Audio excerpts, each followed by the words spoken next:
बिस्मिल्लाहिर्रहमानिर्रहीम। Dear first year students, chapter number 11 में हमने लास्ट टाइम जो है वो बात की थी कि फोटो सिस्टम्स क्या हैं और उसी तरह से उन फोटो सिस्टम से लाइट रिएक्शंस में जिनको हम लाइट डिपेंडेंट रिएक्शन जी स्कीम कहते हैं, साइक्लिक और नॉन साइक्लिक फॉस्फोरिलेशन पर बात की। आज हम देखते हैं कि केमियोस्मोसिस क्या है। केमियोस्मोसिस को अगर देखा जाए तो सबसे पहले इसका लिटरल मीनिंग देखते हैं। यहाँ केमी से मुराद है आयंस या इलेक्ट्रॉन्स, आयंस या इलेक्ट्रॉन। और इसी तरह से ओस्मोसिस का वर्ड है, ओस्मोसिस का मतलब होता है movement through membrane from higher to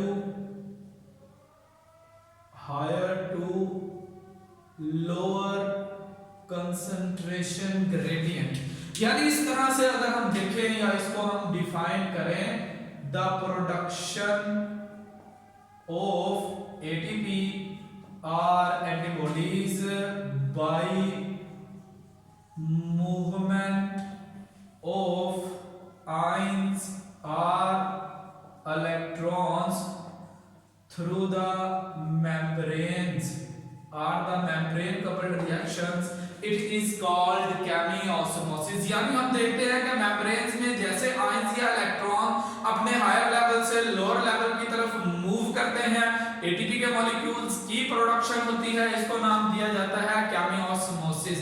अब देखें तो ये केमियोस्मोसिस जैसे लास्ट टाइम हमने जी स्कीम यानी लाइट रिएक्शंस बनाए थे और हमने देखा था कि इस तरह से फोटोसिस्टम्स अरेंज होते हैं क्लस्टर्स की फॉर्म में, और इन फोटोसिस्टम से इलेक्ट्रॉन एक्साइटेड होकर हायर एनर्जी सेंटर पर पहुंच जाते हैं और आहिस्ता आहिस्ता ये इलेक्ट्रॉन अपनी एनर्जी को लूज करते हुए लोअर सेंटर तक पहुंचते हैं।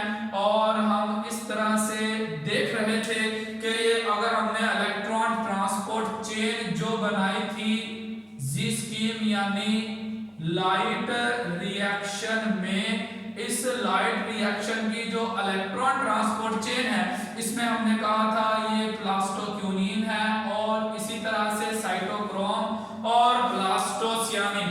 यानी ये इलेक्ट्रॉन जो यहाँ से पेयर्स की सूरत में मूव कर रहे थे, ये इलेक्ट्रॉन्स जब इस साइटोक्रोम से ब्लास्टोसियानिन तक पहुंचते हैं तो तब हम देखते हैं कि ये हाई एनर्जी इलेक्ट्रॉन जो है एनर्जी रिलीज करते हैं और ऐसी सूरत में एक एडीपी के मॉलिक्यूल की फास्फोरिलेशन हुई और एक एटीपी का मॉलिक्यूल सिंथेसाइज हुआ।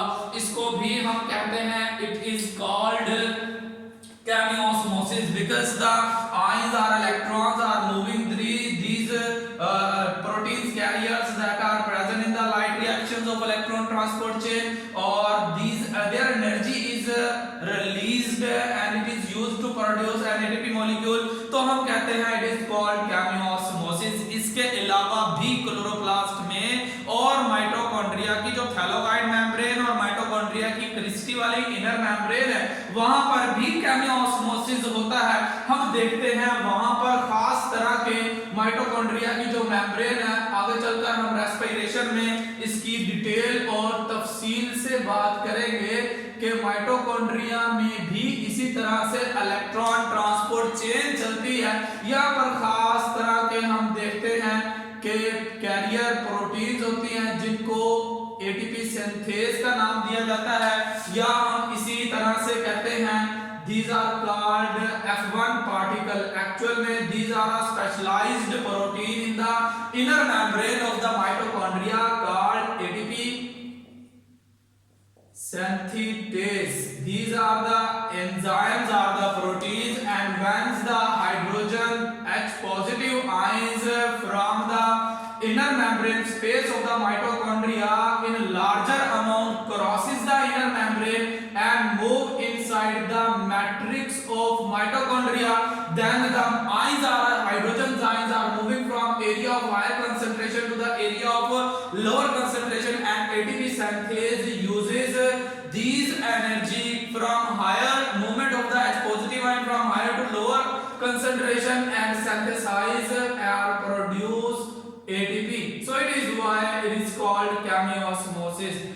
By the movement of H positive ions, तो हम इसको कहते हैं कि माइटोकॉन्ड्रिया की जो इनर मेम्ब्रेन है उसमें खास प्रोटीन एक एंजाइम एटीपी सिंथेटेज कहलाता है, जो H पॉजिटिव आयन माइटोकॉन्ड्रिया की इनर मेम्ब्रेन के दरमियान में जो फ्लूइड है वहां से मूवमेंट के जरिए से जो है गुजरने वाले H पॉजिटिव आयन जब हायर से लोअर कंसंट्रेशन की तरफ पहुंचते हैं, एनर्जी रिलीज करते हैं, उस एनर्जी को यूज कर लिया जाता है एटीपी प्रोड्यूस करने के लिए। लिहाजा इसको हम कहते हैं it is the chemiosmosis that occurs in the inner membrane of the mitochondria. In the similar way, electron transport chain that exists on the thylakoid membrane of the chloroplast, it also uses the movement of electrons from area of higher concentration to the area of lower concentration, and it produces the molecule of ATP. So that is why it is also